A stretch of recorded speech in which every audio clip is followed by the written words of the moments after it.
Have you ever seen someone with a red jacket? How many of you have ever seen somebody with a red jacket? A red top, the jacket, red. How many of you? Okay. Let me tell you what you just did. You know what you did? You used your imaginative power. That's what you just did. You didn't see REDJACKET.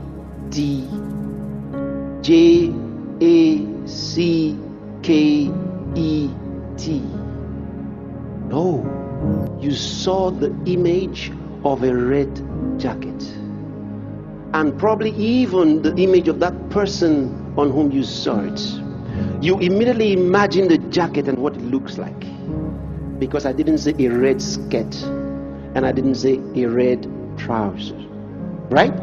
It was a jacket. So you use your imagination. So even if you close these two eyes, you would have still seen what you were seeing. Am I right? Listen, you can see with these two eyes. Those two eyes can only see the things that are already existing. These two eyes in your head, they can only see the things that are already existing. Are you following me?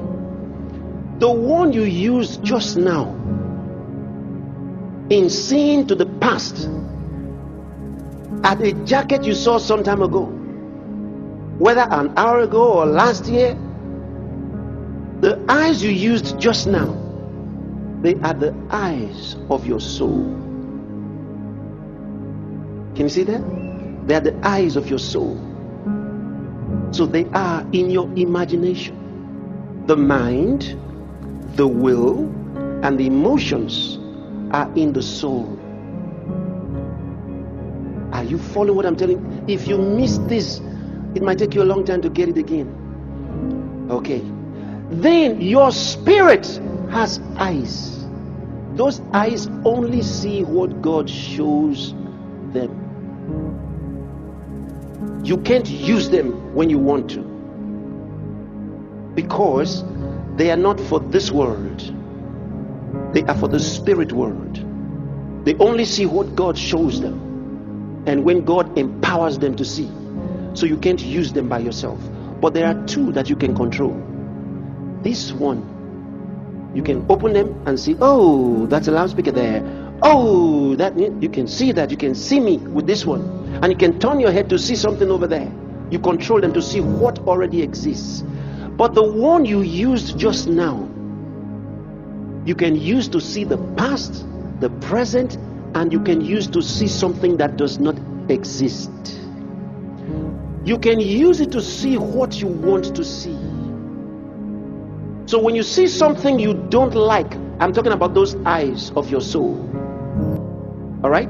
When you see something you don't like, you change the image simply by changing your mind.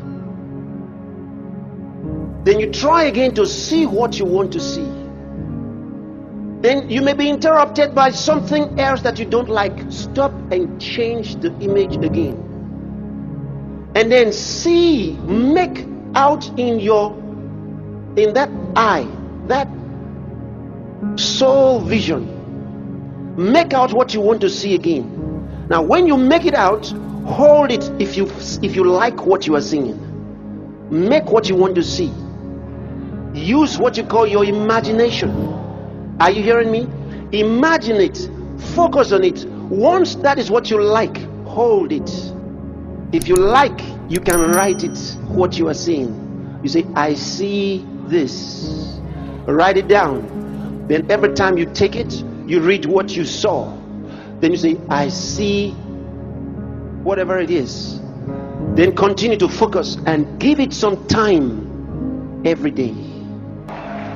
Listen, if you do what I just told you, if you do it, it will take you to where God has always wanted you. A creator Did you ever read the small book, Recreating Your World? There's a little bit of this there. But what I just told you, don't forget it. You need it. If you learn to use this in prayer, nothing can be held back from you. That's one of the real benefits of prayer. Prayer helps us to lift ourselves, to use our soul eyes, to create visions. You see, there are visions that God gives you. Those are for the spirit eyes. There are visions that you can create by your soul eyes.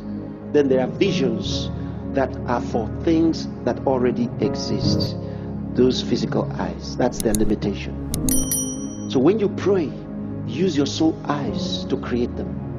And when you create them, then you are ready to use your rhema. Hold it until it becomes so real. When it becomes so real, nothing can take it from you because you have created it. If it doesn't exist in the soul realm, you may never find it in the physical realm. Practice it. Don't wait until God gives you a vision. Use your soul to create the vision. Your imaginative power is your creative ability.